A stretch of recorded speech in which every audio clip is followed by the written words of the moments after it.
Hello my friends, welcome to another tutorial. Today I am going to practice on stylized X weapon from Ruined Game. This time I will show how I use my techniques to split the process and make it easier to paint and understand.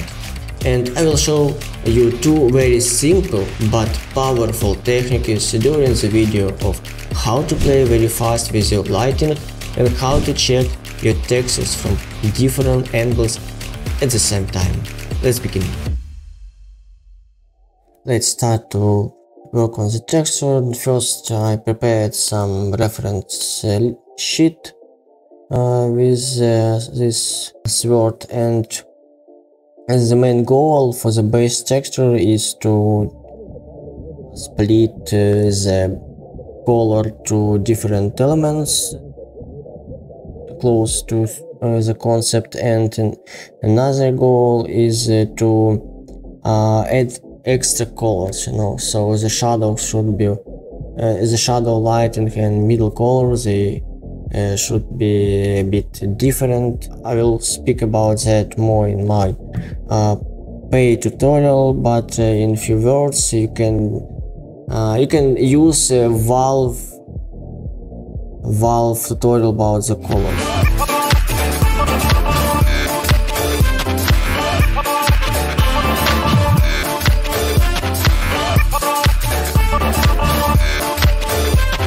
After the finishing the base very simple texture in Substance Painter, I want to prepare some more references, and it's a very powerful tip when you have very close concept example like this ring, but it has a bit different colors, like a bit not blue but more greenish, probably bluish, so you can change this color in Photoshop closer to your concept, and then you will see example of extra colors.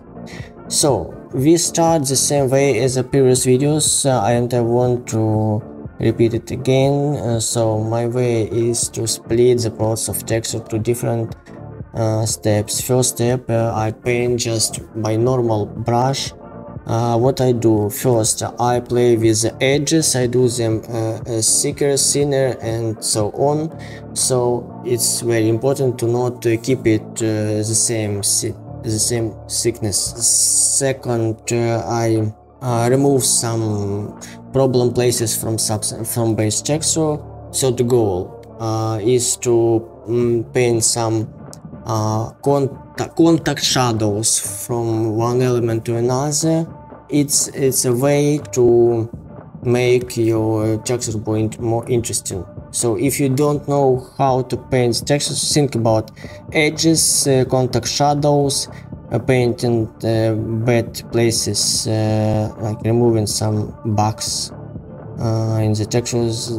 4, it's some gradients, so you can enhance your shape. The main thing how you like paint the object, you paint the silhouette and you paint the shadows and lighting, and because shadow and lighting, it shows the shape of your form, so you can just enhance your shape by making some gradients, some more gradients. And the 5 thing, I enhance my material.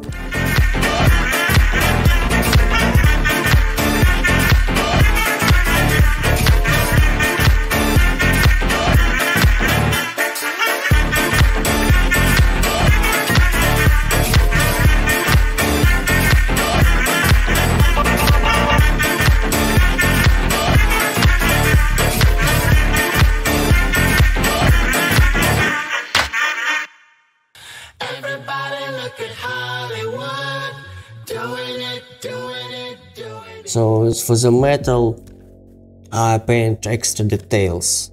For the wood, for anything. All these moments I paint in first step, and if you are not sure about something, if you do some experiment, paint it in another layer. So one more thing, right now I do more darker shadow. I paint more dark shadow. It's another my rule when I split shadows and lighting to different levels. So very some bright shadow, darker shadow, and very dark shadow. And very dark shadow, it has the same effect to the textures as a very bright highlight. It's an accent, very powerful accent, and you have to use it very carefully, because you should paint the accent, very strong accents, only in certain places where you want to focus the area of interest. And sure, I experiment. I do this work not the first time, but I want to experiment how to paint the shadow and light for this specific ways, for this specific scene.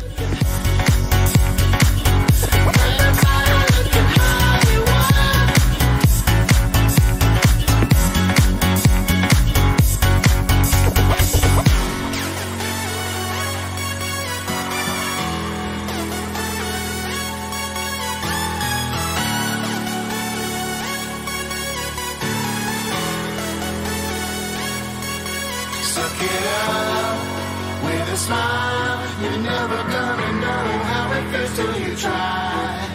Jump it up, steal the style. It's doggy, doggy, doggy at the top of the pile.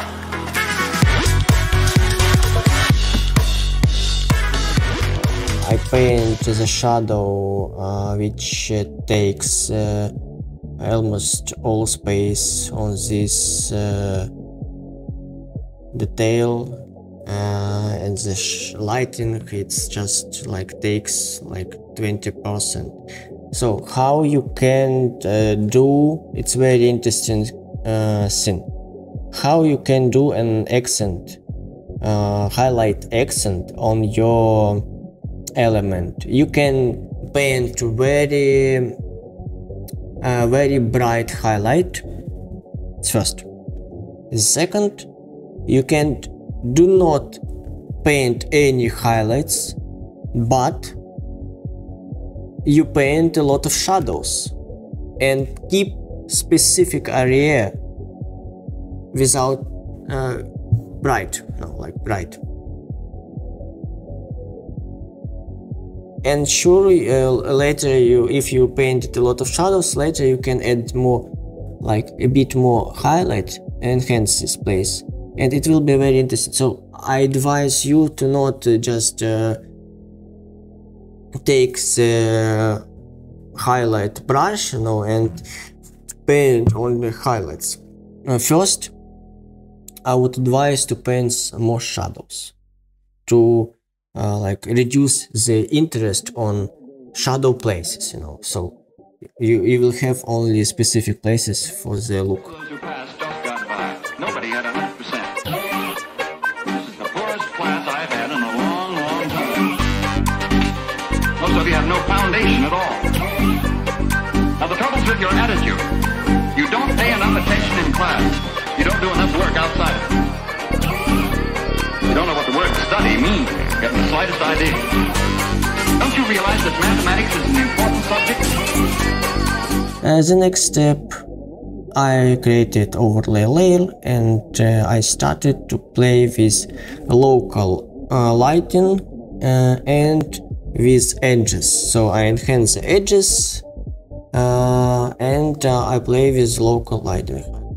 I said that it's two different like steps, but when you paint something, you can carry away and just paint everything in one layer like that.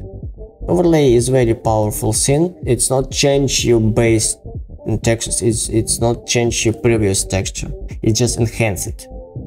So, and it's very cool. So you can paint some very calm texture and then enhance it in specific places by overlay. But you have to choose the right color, just don't do your color too bright, probably. Just experiment with this.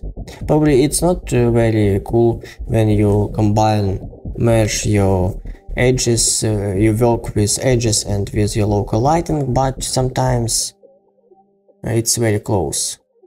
Sometimes your edges, they have very soft transition to the local lighting, and sometimes it's nice to paint edges and local lighting in one layer.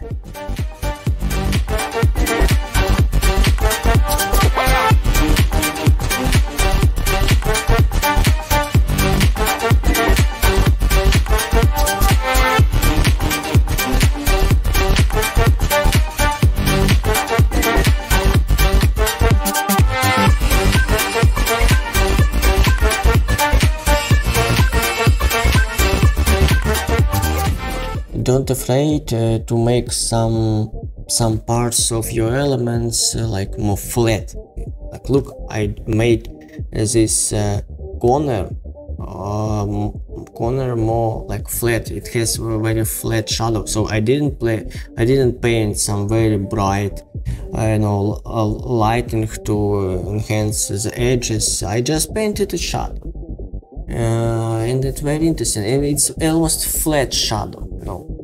It's interesting. Curious personal tension. This is all wrong. Need any of these incidents have occurred at all? Suppose Mr. Grimes... So after I painted my second overlay edges, I decided to make one more layer with lighting, with enhancing all my edges, almost all. So it's nice to paint the textures. It's a nice way to paint it like a multi-layer cake. So when you paint the textures by overlay, you reduce some blur or some garbage you have previously. So sometimes overlay it reduces this level of your garbage, of your like bad places from another layers, from previous layers. Right now it's just experiments.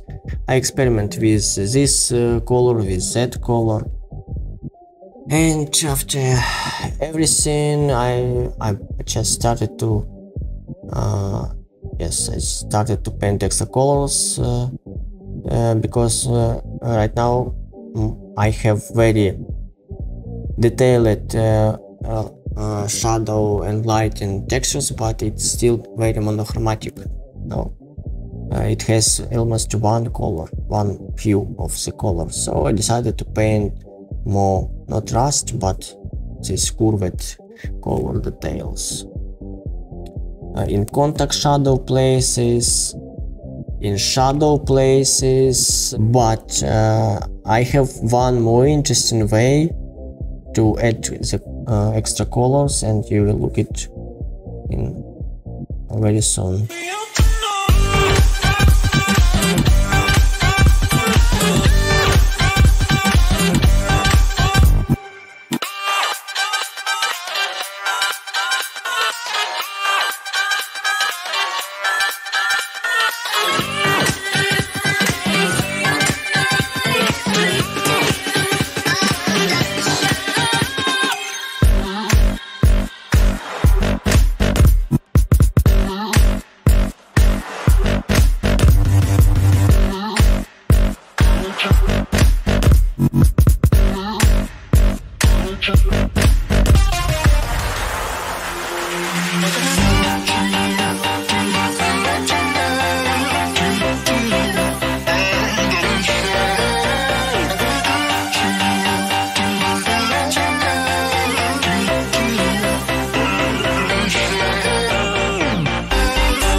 So the main strategy of painting the textures is to paint it like a cooking a multi-layer cake.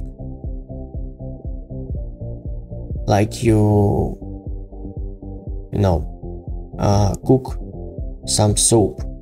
You cook different elements separately and then combine in your soup or in your dishes, and then make the balance by salt and some extra spices. It's the same thing with the texture. First you paint separated elements and then combine it and you work on the balance. Why, man, you still run on 60. We'll have to pep you up to 90.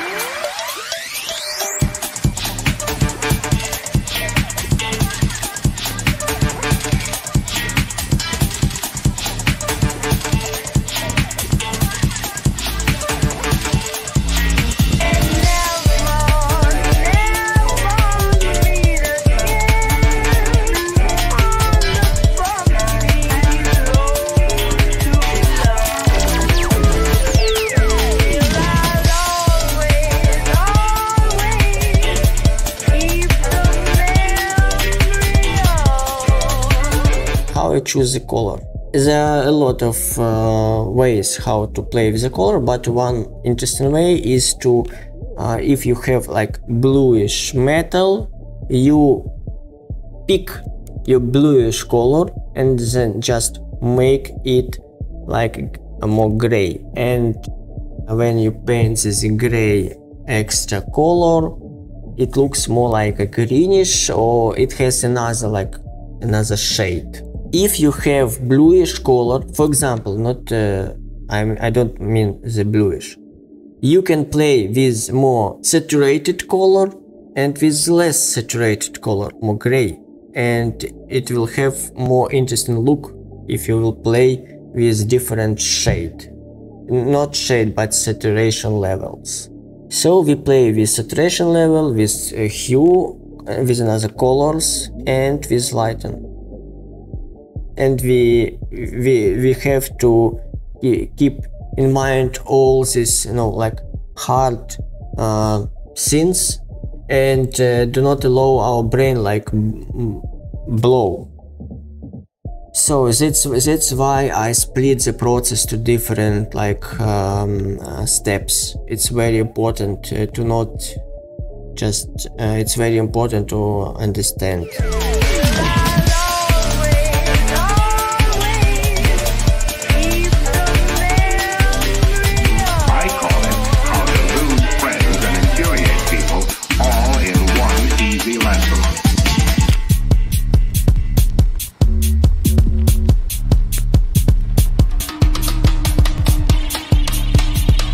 Oh, I really like how I painted this lighting area for this handle. It's very cool. And my shadows along the edges, my shadows are more like flatter. It's not just thin line. No, it has some interesting shape. Interesting. I just forget the angle of camera and just my hands. I show my hands, but it's just you don't see that. Sorry. Yeah, it's fine to play with the extra gradients. With huge gradients. It's fine to play with it. But when you have very difficult shape, I have one very interesting tip. I use lighting generator with specific options when I can just make some light experiment. So I add extra lighting, bluish lighting and reddish darker lighting. And so this incredible story becomes more ghastly with each report. It's difficult to imagine such a thing actually happening, but these are the reports we have been receiving and passing on to you. Reports which have been verified as completely as is possible to use it.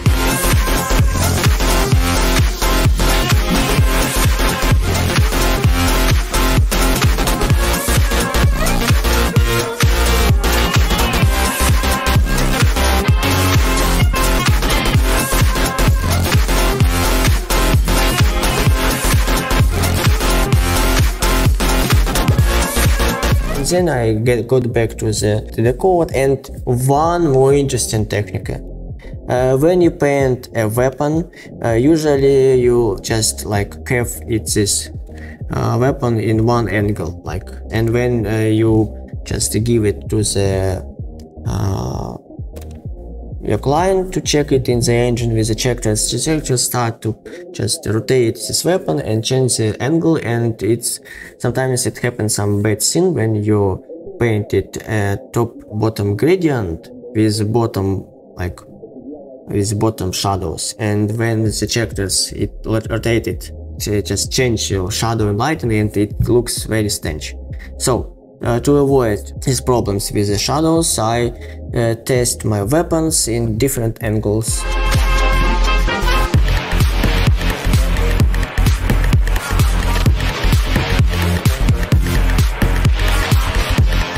After playing with extra lighting and shadow in Substance Painter, I want to merge this my extra shadows and lighting. I want to merge it a bit more carefully with existing textures and paint some, you know, like details, how to paint it, and height that I used to say Substance Painter. Be careful and do not like break your flat areas. I would like to make a focus on my very interesting edges, you know, when you have some very curved edges, I want to keep the focus on these curves, on these edges, and to enhance the effect, I would like to keep my surface like more flatter, but not too much flat. You have to paint some details and then calm him down, like reduce the accent and make it more flatter.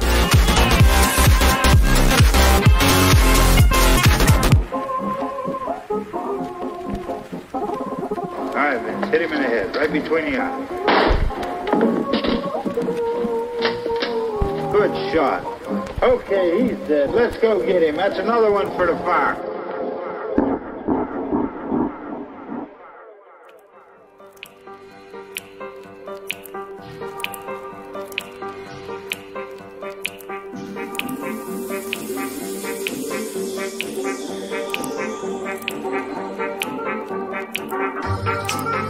When you paint some, like, you know, some curves with edges, then you can, if you don't like it, you can try to make it like more thicker and or remove it. And try not just to make your elements more detailed, but just try sometimes make it more flatter.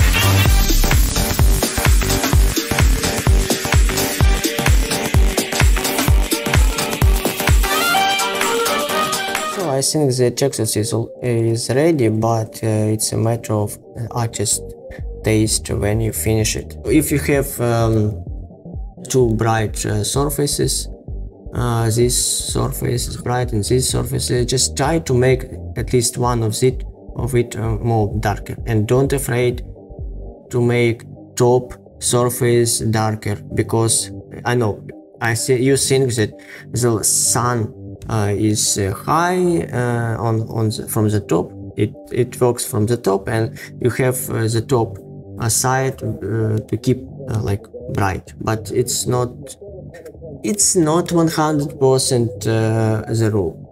The main thing is to keep your viewer look. You have to know how your player look at the object. Like I look from this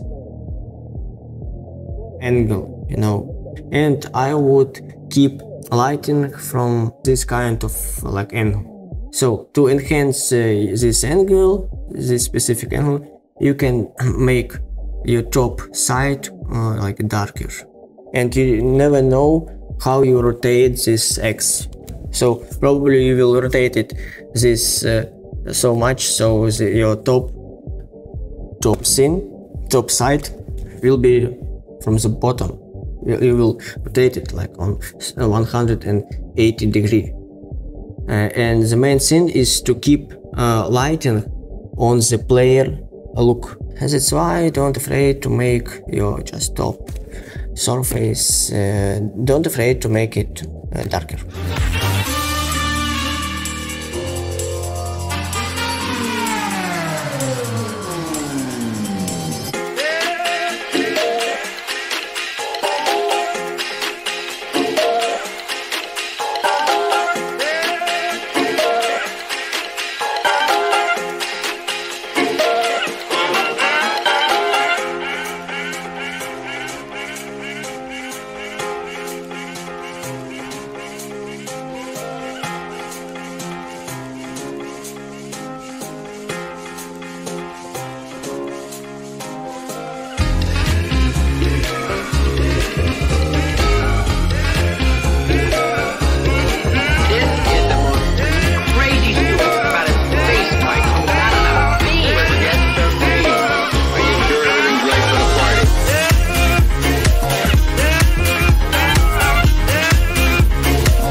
Thank you very much for watching. I'm looking forward for your progress very much.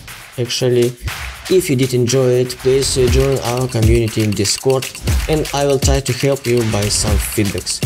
See you for the next one. Bye.